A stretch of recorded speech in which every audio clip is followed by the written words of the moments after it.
Buckle your seatbelt. It's time for another episode of the Prepper Recon Podcast. I've personally been buying gold and silver from JM Bullion for over 2 years. They offer the best prices over spot that I can find, and I've never had a problem with an order. If you're looking to trade in some of your fiat paper for real money, check out jmbullion.com today. Ready Made Resources is a trusted name in the prepper community because they've been around for 18 years. They offer great prices on night vision, water filtration, long-term storage food, solar energy components, and provide free technical service. Get ready for an uncertain future at readymaderesources.com. Hey Preppers and Patriots, this is the second half of my interview with Bob Griswold from Ready Made Resources. Enjoy the show. Another thing I think that we have to think about now is you mentioned that besides the high-profile attacks against law enforcement in Texas and Louisiana, we also had shootings in Tennessee, Georgia, and Missouri. At some point... Now Louisiana. Yeah. Louisiana's had been added to it. Right, yeah, and that was one of the high-profile ones. At some point... If we were to have multiple shootings in one day that were a coordinated attack, and per se this happened on the course of a couple of days, I think at some point the military steps in and says, okay, that's it, we're shutting it all down, and we go under martial law, and whatever supplies you've bought and you've stored up in your house, that's what you have. Yes, and again, you go through supplies a lot quicker. This is the thing, you know, I'm in business, and my prices I want to remain competitive so I can stay in business. But at the same time, a lot of these food supplies out there, put it this way, there's people selling food on TV, and they call it a serving.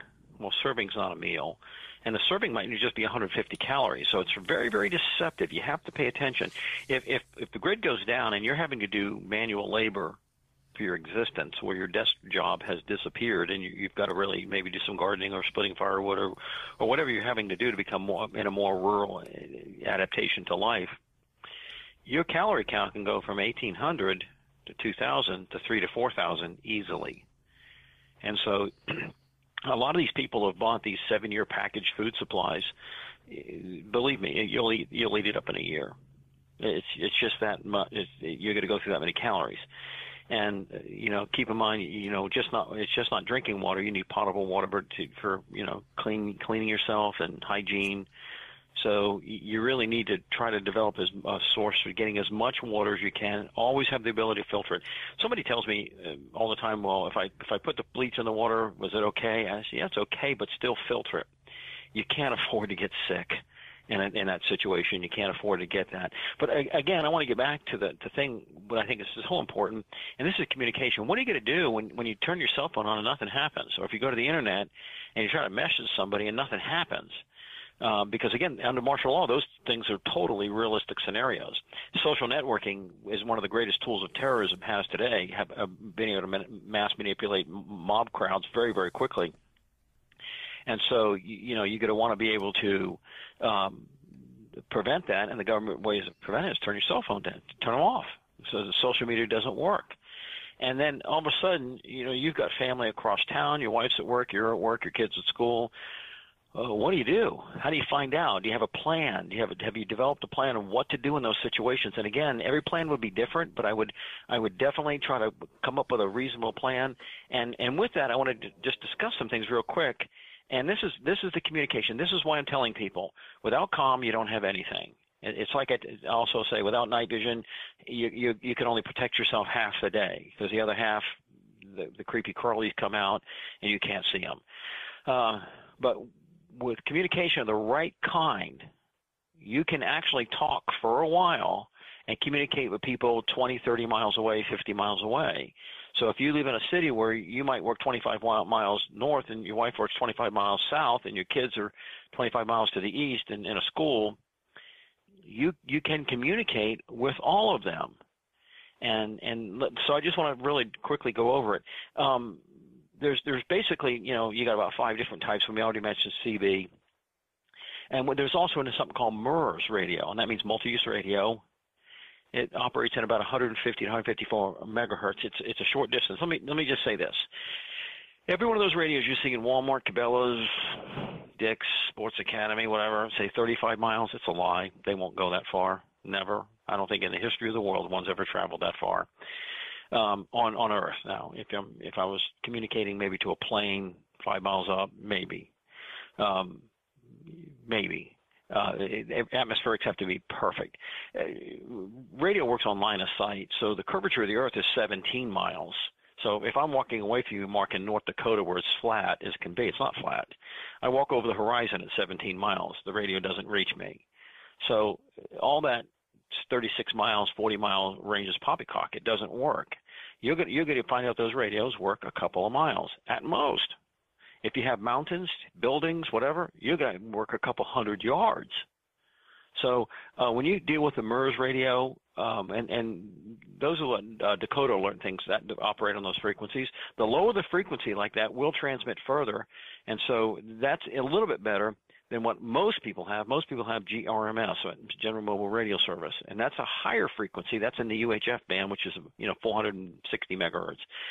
That's going to even be worse. That frequency won't travel as far as MERS will travel. And so these people who have bought these radios, I just challenge you. Go get them. You stay at home, have your husband get in his car and start driving away from the house. You mark where you lose communication. I bet it's under a mile. Not very encouraging to people, but it's probably under a mile. And if you get any further than a mile, it's going to really get sketchy as far as hearing and a lot of static. If you have a piece of property and you do have a retreat and you're using it on your retreat, they will work fine. Midland makes an excellent radio. We sell them. They're waterproof. They use about 23 different channels, and you have, depending on what radio you have, different security codes, so that you can have channels that you default to, and very similar to that is the FRMS. And so people that have bought these radios, Mark, that think they're going to use them during Tiatuaki to get in touch with people, you're not going to do it. There is a way to do it, and it takes a little bit of work on your part, and I think it's work that is very, very beneficial, and that is to get your ham radio license.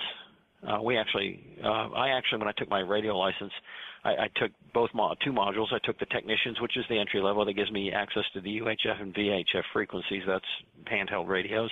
And then I took the second one, which allows me to use shortwave, shortwave or HF gives you the ability to talk to people around the world.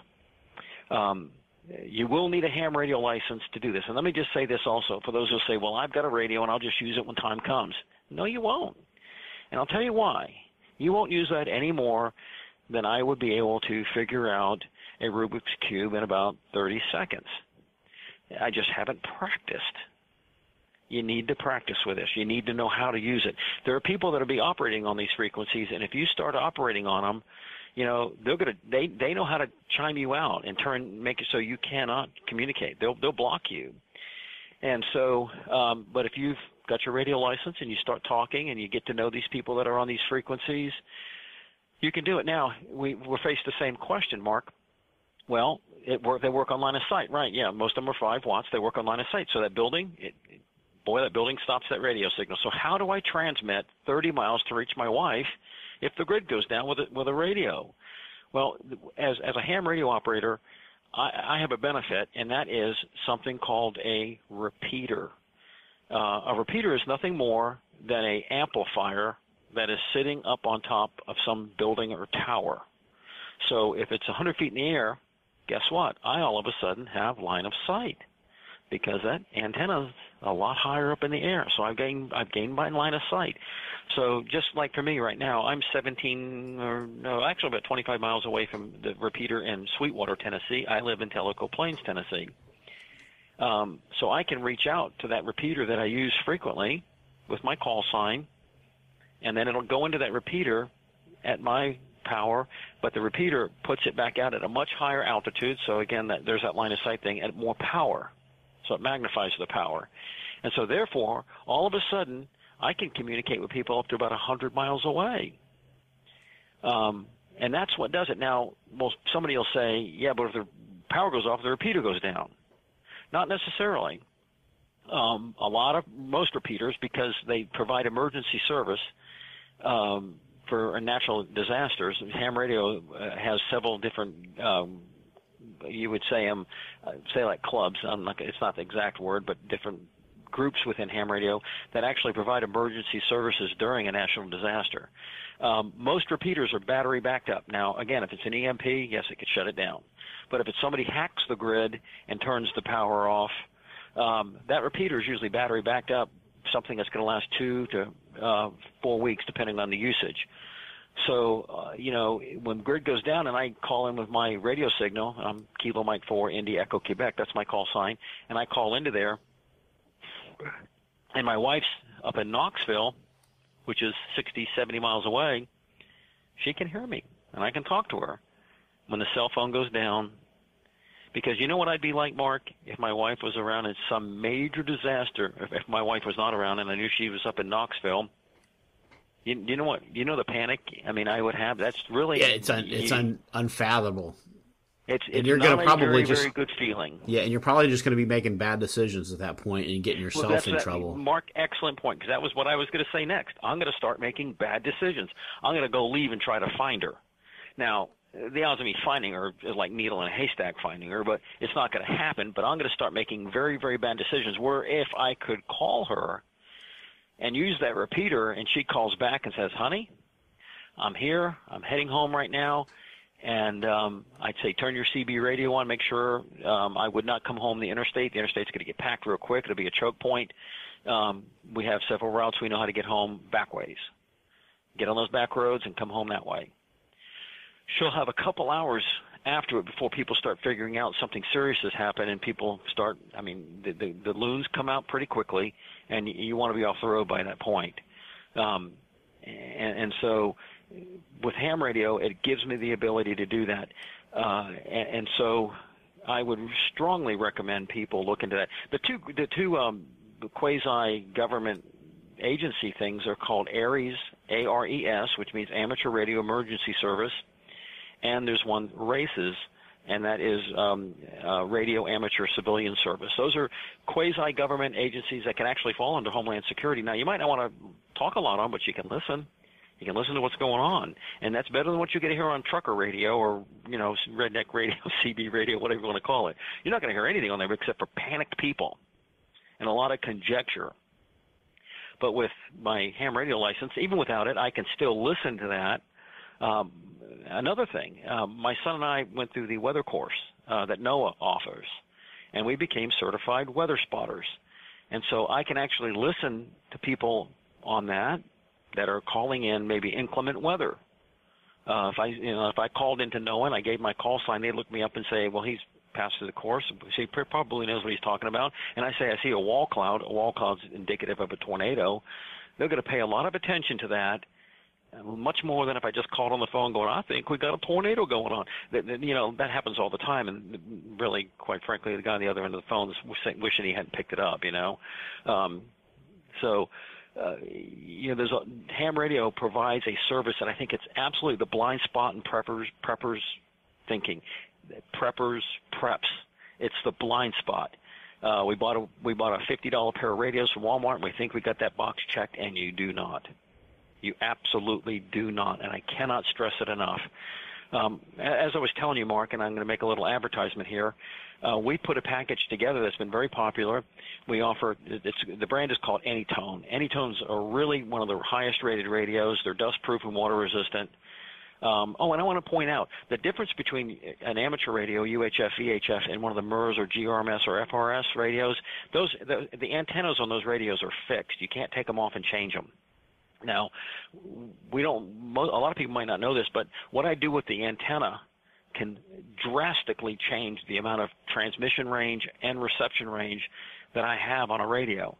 Nice thing about UHF, VHF amateur radio is that I can put a huge antenna on that thing. I can just unscrew the antenna and put a large antenna on it, and then all of a sudden my distance goes out a lot further. Imagine if I was using that radio and I was having to hump it home. And in my backpack, I have we sell a portable Yagi antenna, which is like a little one of those antennas people used to use that are my age, that for television signals that used to be outside with the different size elements on it pointing in a certain direction. Right. Well, we sell a military grade one, And imagine if I'm hiking home and I unscrew the antenna on my handheld radio, and I have a sinker, like a fishing sinker, and on a piece of string, and I throw that over a tree limb that's 30 feet in the air. I tie that to tie the string to the Yagi antenna, and I have a 30-foot cable, and all of a sudden I pull that antenna 30 feet up in the air with my 5-watt radio. What have I just done? Yeah, you increased your line of sight reception for dramatically increased it. Yes. So that's some of the benefits of ham radio. So in bugging home situation or bugging out situation, ham radio gives you a tremendous advantage over any other radio. Now I'll say this. People say test. You have to take a test to get the ham radio license. Actually, you need to get a non-testing license for the GMRS radio. It's $10. You're supposed to get it. It's on your instructions. I don't know how many people do get it, but it's there, and you have to renew it every 5 years. Probably most people don't do it, but you do have to pass a test to get your ham radio license. We recommend a course called hamradiolicenseexam.com. It is an excellent learning tool. It does cost something to take it. It's $25. To give people an idea, I had an 11-year-old boy, Joshua. He knew nothing about radio other than you push the button and talk into it, and you have to take the button off to hear the other guy talking. He went and took the test after study using that module and got his ham radio license. In fact, he's the youngest ham radio license in our county. So he knew nothing. Now, I will admit he did what I call brute forced his way through some of the tests. He just, because it's a multiple guess test. There's 600 questions in a pool. You're given 30 questions on your test. So he just kind of memorized some of the answers and brute forced his way through it and passed it. And so, it worked. At this point, I just want to tell people this. Keep this in mind, and I love this quote. The fastest way to turn a crisis into a total disaster is to lose your calm. Wow, yeah. And we just mentioned that. It's a crisis when something happens. When I can't get in touch with my wife and my children, I don't know where they're at, then it becomes a total disaster. And then it's sleepless nights if they're not home that night, because the creepy crawlies come out pretty quickly when the electricity goes off or something happens. We're going to take a quick break, and we'll be right back. Katie Armor offers affordable body armor, including Level 3 trauma plates made of AR-500 steel. They can endure multiple rounds from pistols and rifles up to 7.62 NATO. Order today from KatieArmor.com. That's C-A-T-I Armor.com. Following a crippling EMP attack against the USA, college student turned survivalist Danny Walker finally makes it to his secure rural location. No sooner does Danny arrive than he is given another petrifying prophetic vision of the chaos still to come. The country has been brought to its knees, and the thin veneer of civility has been torn to shreds by the savagery lurking just below the surface. Danny has survived the EMP, but will he live through the most vicious era in U.S. history? Buy Ichabod, Book 2 of 7 Cows, Ugly and Gaunt, from Amazon.com today in Kindle, paperback, or audio edition. And those creepy crawlies, this is like, they're really coming out in force right now. And, and I think that one of the things we're not thinking about for a lot of folks is, projecting what's happening right now and kind of projecting that in the very near future. We had the Dallas police chief. He mentioned that the police are tasked with dealing with the drug problem, mental illness, poor education from public schools. He said 70% of the black population, I don't know if he was talking about Dallas or countrywide, but he said 70% of the black population is being raised by a single mom. And he called for society to chip in and help. But the only solution I see to those problems is bringing prayer and the Bible back into the school system. And I know we don't have anything like the political will to do such a thing right now. And even if we did, we wouldn't be able to affect the people that are already past the training stage. Yeah. I posted this today, and it's true for any people group, so it's just not a black thing. But in a black thing, it's epidemic. I said, I as a white man can cure all of your problems by just one piece of advice. women, close your legs until you're married, and men, if you sire a child, marry the woman and raise the child. If that happens, and it doesn't matter what race group of people you are, if you're white and you just become the sperm donor and run away and leave some woman to raise a child, it's absolutely going to just not be a good thing for that child. Now, that doesn't mean God can't redeem it and doesn't redeem it from time, but in the vast majority of situations, that child is going to end up being as a problem adult. But people don't want to hear that. They want to blame somebody and whatever else, and it just becomes easy to blame instead of saying, take personal responsibility, saying, I own this. I grew up on a Navy SEAL base, Mark, and I'll tell you, as some of the lessons I learned there as a young child, and one of it is you own it. Now, they didn't use that phrase back then, but if it went wrong and you were anyway, you owned it. You don't blame it on anybody else. You take responsibility for that situation, man up, and fix it. And I'm grateful I was raised with that type of mentality. And then as I became a Christian, and then you have the thing, I can't blame somebody else for me being a sinner. I'm a sinner because I'm a sinner. Not because Mark's a sinner. I'm a sinner because I am. And so, it's just we have a whole generation of people who've been raised blaming other people, and it's just not black people anymore. You're falling throughout, my safe spaces. You hurt my feelings. All this junk we hear of just an absolute society that's come unraveled at the seams with no moral compass, guideline, no ability to withstand any type of pressure, stress, trial. They just go off whining somewhere. My gosh, we're at a junction where these people are going to hit. They're going to be hitting it's not like a jet hitting the brick wall. It's like the Starship Enterprise at Warp 10 hitting the brick wall. They're not going to even have a clue what to do when the music stops. But again, we're not to be those people. We're to be the people that keep our heads on. And that's the other thing. If I can keep my head on straight, if I can pull things together, I become an asset to my community, not a liability. I can sit there and take charge and say, this is what we can do. We can organize here. We can do that. Why? Because I've planned ahead. I have a plan. So again, what I was mentioning earlier, we sell a package, and it's right on the front page. If you scroll down, it's under new products. There's actually two products there. One of them is 2 of the Antitone radios, 2 of the 17-inch antennas, so you can unscrew the little rubber ducky one off and put a 17-inch antenna, which doubles your gain, 2 spare batteries, 2 car chargers, 2 of the military-grade throat mics, because if you're out and about, or even if you're driving, you don't want to have to hold the radio in your hand. You can use the push-to-talk function, and you can communicate, and you can do it quietly. So if you were out, let's just say you were having a bug home, and you don't want people hearing you, and you were talking to somebody, you can do that quietly with this military-grade throat mic it plugs in. So it's 2 little receivers on your throat, and then it has an earbud that goes in your ear.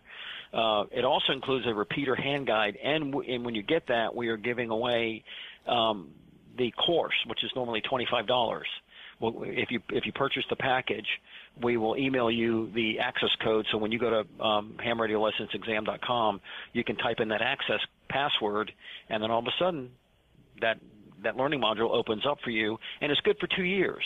So you can do that. It took me about 30 days to prepare for my license, each one, and I took them. I took one license, and then the next month when the radio club met again, I took my general license, and I did pretty good. I got the questions all right, so it wasn't that hard. And Joshua got an 80 or something like that, so that's for somebody who knew nothing about amateur radio. So that's just some of the things about the benefit, Mark, of getting your amateur radio license. Again, I want to stress, this is a gaping hole in most people's preps. They think they have it covered. They do not understand the nature of what happens when comm breaks down. Don't be that person. This is a cheap $550 to do that. And there's also, for $149, if you want to get a little bit better, there's also a base, like a truck. You can put it in your car and just put a little antenna on your hood, and that runs off a 12-volt battery, and it's a 50-watt radio. So all of a sudden you go from 5 to 50 watts.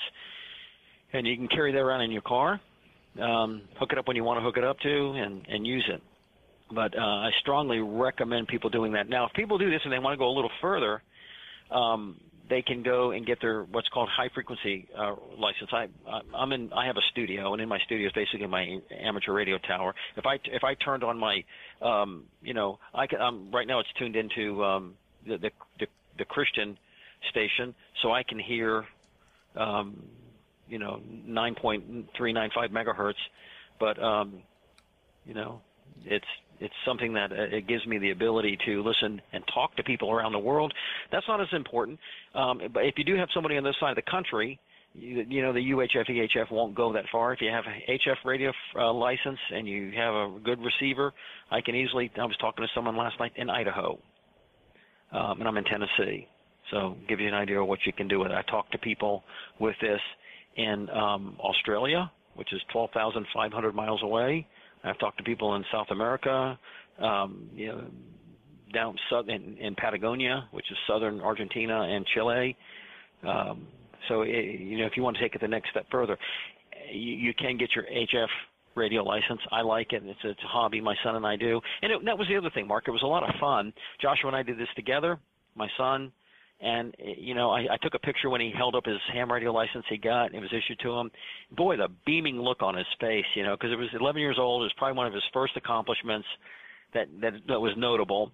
I'm a ham radio license operator now, and he held that little license up with a beam on his face, and it was like I was a proud father, like, yeah, okay, good. So that's some of the things we can do. Now I want to address one more thing, and then we can maybe talk about something else if you want to. What I have here, Mark, I can send you a picture of this if you want, is we used Excel. I don't want to get on the radio and say, Mark, switch over to 130.375 megahertz, because then anybody who's listening to me can switch over to that frequency. But imagine if I did it on a spreadsheet where I had numbers on one side going down the vertical column, and on the horizontal column I had A, B, C, D, F, G, H, I, whatever. And then in between I have a bunch of frequencies. So, Mark, if I told you I want to go to Foxtrot 26, you'd look at Foxtrot 26 and there's a frequency there. Yeah, that's really smart. All of a sudden, somebody's going to go, Foxtrot 26, what's he talking about? They won't have a clue what frequency I've gone to. Now, you can do this also with GMRS radios. You have 23. You asked me about the 23 channels, then you have security channels, so you can do this somewhat in between. They're much more limited because of the frequency combinations in UHF, VHF. It's literally just too many somebody could, by happenstance, just jump to and get. It isn't going to happen. So it's something to think about, that you can do that. And if somebody wants to see what I'm talking about, again, you have a vertical a column and a horizontal column, and then wherever those, Delta 13, Juliet 25, wherever they meet, there's a frequency in there. So if I told you, let's go meet on Juliet 25, you'd know exactly what frequency to switch over to. And again, I think we mentioned on a previous radio program, Mark, that I would never, I would develop a Microsoft Outlook. You can print off calendars, or just go get some calendars from Walmart. And then on those calendars, each date, you would want to take each person that's in your group or immediate close friends, and you can put them on your cell phone. You'd want to have offset codes. I think we talked about that one time before, to where if I said, Mark, maybe at 1400 hours next Tuesday, the two keywords on that 1400 hours and Tuesday, you would look and say Tuesday's not Tuesday. It's offset by 2 days, so it would mean positive 2 days. So that means Thursday. And 1400 hours would mean you'd see that it'd be minus 1.75. So you'd take 1.75 off 1400 hours, and you'd realize we're meeting on Thursday at right around noon. And so anybody listening to that, they're going to show up at a party that doesn't exist. Again, if you're using radio for any type of Teotawaki post-collapse or emergency, don't ever use your names. Everybody in the family or in your group should come up with a handle. By that I mean just a name you'll call yourself that nobody else would know what it is. You want to keep those handles pretty close to yourself, so if I call up and I speak to my wife and I don't call her Roxanne, don't want to do that, because all of a sudden you start giving that little bits of information away, start talking, which way you're going home, things like that.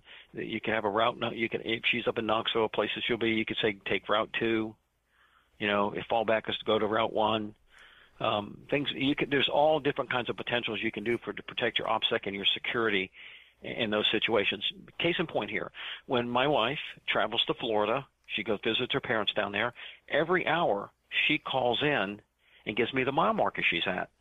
So if it's 2 o'clock, she'll call in and say, I'm on I-75, mile marker 168.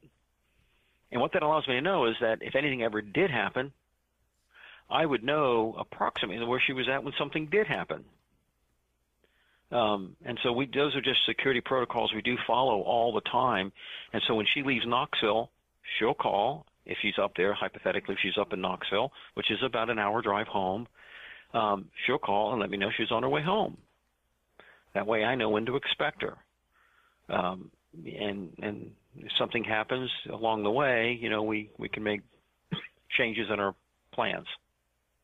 So yeah, and I think that really, really good stuff. This is stuff that folks have got to get figured out right now, because as one of the things that all of that stuff that the police chief in Dallas mentioned of the cops just being overwhelmed prior to the attacks. Dallas was already having a mass exodus of police officers. I suspect that that's probably also happening in other departments. We're just not hearing about it because they weren't attacked, so their police chief isn't getting on the national stand to be able to talk about it. But I suspect that's happening all over. And that thin blue line that's keeping the creepy crawlies at bay is getting thinner and thinner and thinner. They're underpaid, overworked. They're expected to be a minister, a prophet, a family worker, a bad guy, drug counselor, negotiator, a diplomat, psychiatrist. It really is. Yeah, it is really a very difficult job to do. I don't envy them. My best friend, two of them, two best friends are officers, and my friend Mark, I rode with him many, many times in his patrol car in Florida, and oh my gosh, what a new perspective I gained just from sitting in that patrol car and riding along with him. I mean, all of a sudden, people look at you completely differently, and so they've got a very difficult job, and it's something I don't envy. And when really hell breaks out, and I don't blame them, they're not going to work. They're going to stay home and protect theirs. Absolutely, because who's going to take care of their family if they go to work and try to police a neighborhood where they're not even wanted? So yes, so it is that thing that we take for granted so many times, but it really is time right now to really look at our preps, really look at what we're doing, and to make those preps complete. If you do not have enough food, get your food. If you do not have enough water, and I mean by water, I mean enough for you and your wife or your family to have a couple gallons a day so you can brush your teeth and do some basic hygiene and drink the water, you better learn how you're going to do it.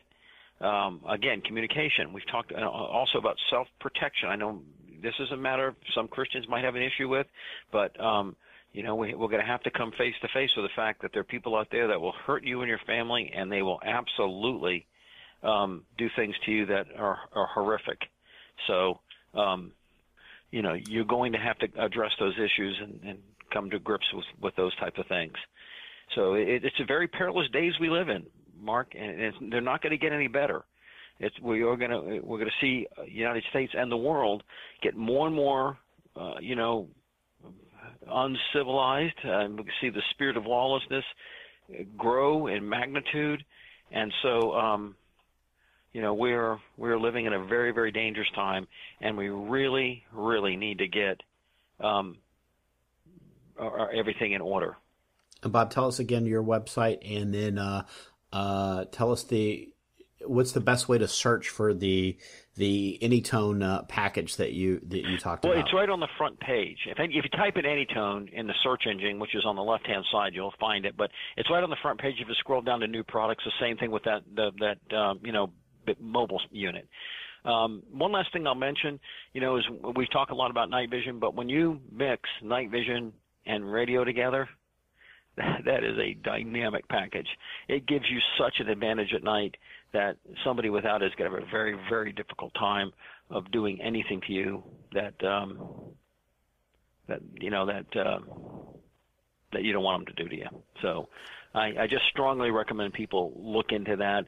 If they, even if it's a group, one person get a pair of night vision, everybody get your comm together. Everybody get it, because it will be that thing you will really wish you had it when the cell phone goes off, when the internet goes down, and your loved ones are about, or if after as you're going through the crisis and somebody has to venture out, you can talk to them. So my website is Ready Made Resources, all one word, readymaderesources.com. I'm always available for conversation. If people have questions, they can call me at 800-627-3809. Again, that's 800-627-3809. So again, that's how you can get it. And let's be the guys who lead, and so that, again, Mark, I want to be a community. I want to be a service to my community too. That's part of it. If I can help provide some relief to my community, to ham radio, I'll be glad to do it. So just something to think about. Bob, thanks again for making time for us today. Yes, sir. And talk to you later. Get prepared before disaster strikes. PrepperRecon.com offers MOLLE-compatible individual first aid kits for your home, auto, or bug-out bag. These kits have everything you need to address a traumatic injury, including an Israeli battle dressing, quick clot, EMT shears, suture kit, steri-strips, tourniquet, tough strip bandages, and so much more. Kits are available in OD Green, Coyote, Black, and ACU. $99 includes shipping. Go to PrepperRecon.com and click the Store tab at the top of the home page. Order today before it's